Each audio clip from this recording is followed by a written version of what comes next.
So I've gotten a lot of comments over the years from people who seem real mad that on my desk I've got this fancy preamp that I'm using as an iMac stand. So look, I've heard you, I've made some changes, and now it's a stand for an Apple Studio display. So I hope you guys are happy about that, and if so, give this video a nice thumbs up.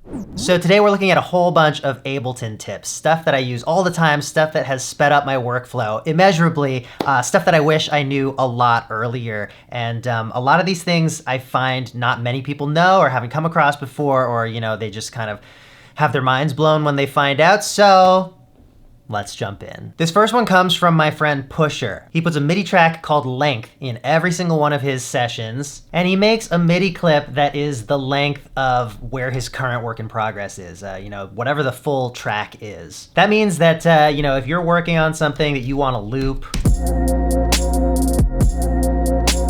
you are free to use that loop brace wherever you want, just throw it wherever as you're working, and then you don't have to resize it to the length of your track when you want to render your track. If your loop brace is over here doing something, all you have to do is select this MIDI clip, and then when you hit render, that is the portion of your session that is going to be rendered. I had kind of been in the habit of keeping my loop brace at my full song length and then just not using the loop brace as much if I was working on something, and I'd be like pressing stop and play if I wanted to loop something, just because it was that much hassle and that much of a break in my creative flow to move the loop brace around. I know that sounds silly. And then you move them again when you export, so this is just a great time saver. You can loop whatever you want to loop, and then at any point you're one click away from selecting your whole track length. Tip number 2, I'm so mad at myself for not doing this earlier, but using the search bar for whatever you need, like let's say I want to throw on crystalline, followed by soothe, and then an LA2A. Just typing out exactly what you're looking for rather than clicking around in your folders and trying to remember whether stuff is sorted under the brand name. So you can search for plugins this way. You can also search for audio files this way. You can use these different categories on the left to narrow down your search, or usually I just stick to all results and it'll pull in anything containing your search term. Makes things so much faster. Tip number 3 comes from my buddy Il Gates, and if you do a lot of audio editing in Ableton, this one's really handy. Let's look at this random audio file. Let's say I'm editing this down.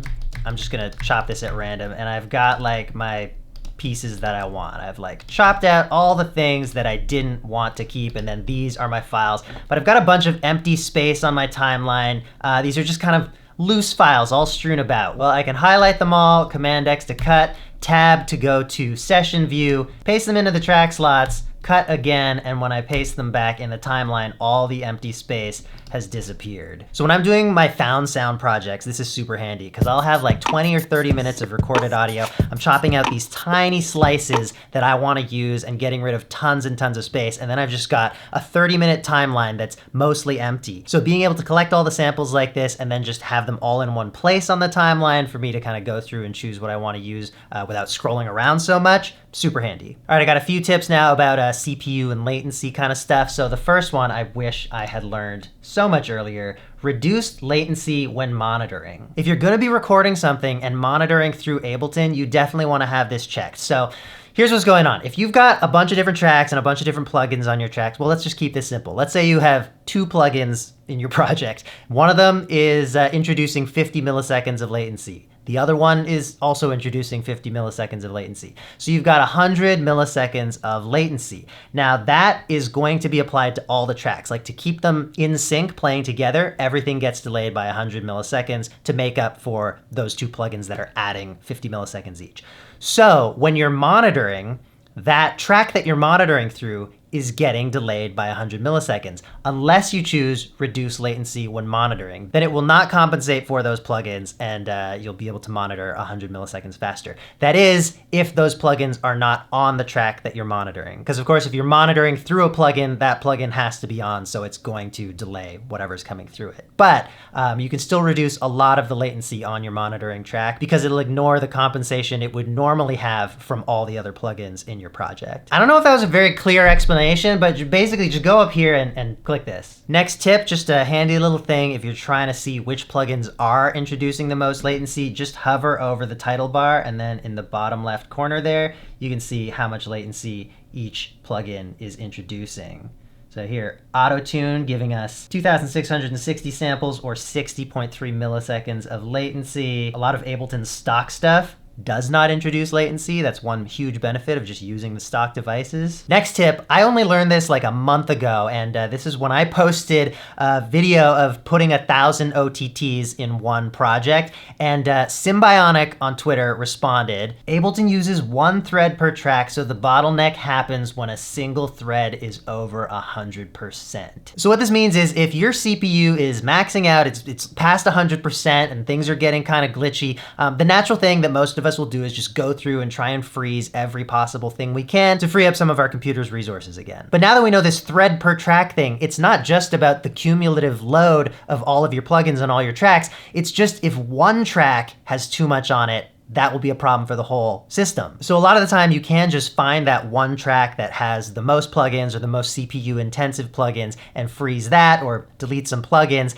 and then everything will be fine again, rather than like revamping your whole set and, you know, freezing lots and lots of stuff. Did not know that. Shout out Symbionic for that tip. All right, now jumping into some lesser known keyboard shortcuts. Here's one that I also wish I had learned years earlier. So while you're working, you're probably bouncing back and forth a lot between looking at the plugins on a track and then looking at the clip view, the the audio or MIDI on a track. For years, I was switching back and forth between these by like double clicking on clips and then double clicking on the track header. It's not the hardest thing to do, but it does take a little bit of time to move your mouse back and forth between these places. And when you're doing this, hundreds of times in a session, it can really add up. So Shift Tab. Shift Tab is your friend where you just instantly go between those two views. And it's like whichever of your clips is selected at the moment, Shift Tab brings it up in clip view. And then when you're in clip view, Shift Tab just goes to the plugin view of whatever track you have selected. Time Saver! Here is a set of keyboard shortcuts I use all the time. And I thought it was pretty common knowledge, but then I was in a session with someone really experienced and they were changing the grid size by right clicking and then going down here and being like, oh, I want 16ths or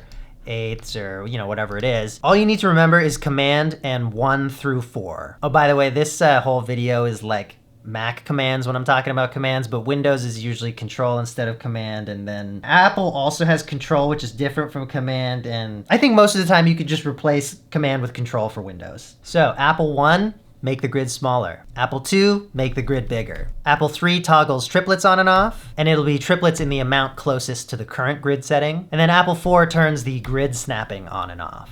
Super handy, use it all the time. How many times have I said that in this video? The next set of shortcuts I learned through Mr. Bill. Thanks, Bill. So what you have to remember here is Command Option Limbo. So LIMBO, each of those things controls a different part of kind of the layout or navigation of Ableton. So Command Option L toggles the launch panel.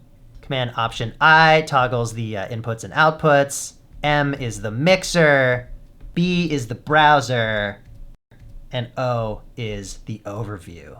Limbo. Next tip is warping in the timeline. I believe they added this in Ableton 10. So previously, you have been able to warp stuff in the clip view, but now you can warp stuff right on the timeline. So let's say we've got this loop.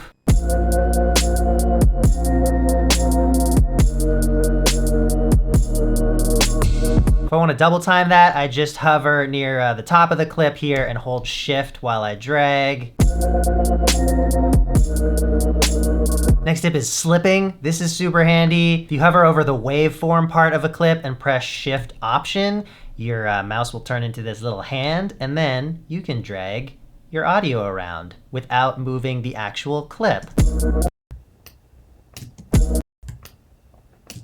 And fun fact, this also works on MIDI.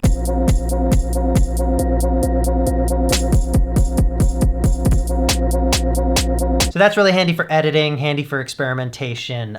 Yeah, just a faster way to work instead of like dragging out your clip and finding a different piece and moving it over. I use it all the time. Now my last tip applies to the previous two tips, and that is if you do either of those while holding Command, it means it's kind of like a shortcut to say change to whatever the grid is not currently doing. Let me explain. I've got my grid turned on right now and I'm gonna warp this organ clip in the timeline. So I'm holding Shift, I'm hovering up here and I'm dragging.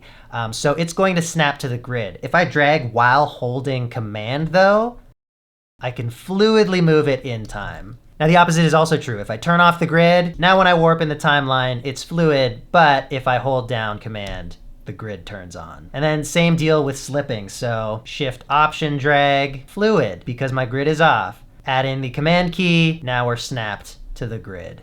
Hope these tips were helpful for you. If you start using them, I mean, you'll get the muscle memory down in no time. They really speed everything up for me. And I mean, I like to think that if a few thousand people are gonna see this video and put this stuff into action, I might have saved years of human time. I don't know. By the end of it all, with how many times you didn't have to move your mouse, could it actually be years and years? Yeah, maybe if you use Ableton for your whole life, and you're a big nerd like me and use it as much as I do. Thanks for liking and subscribing.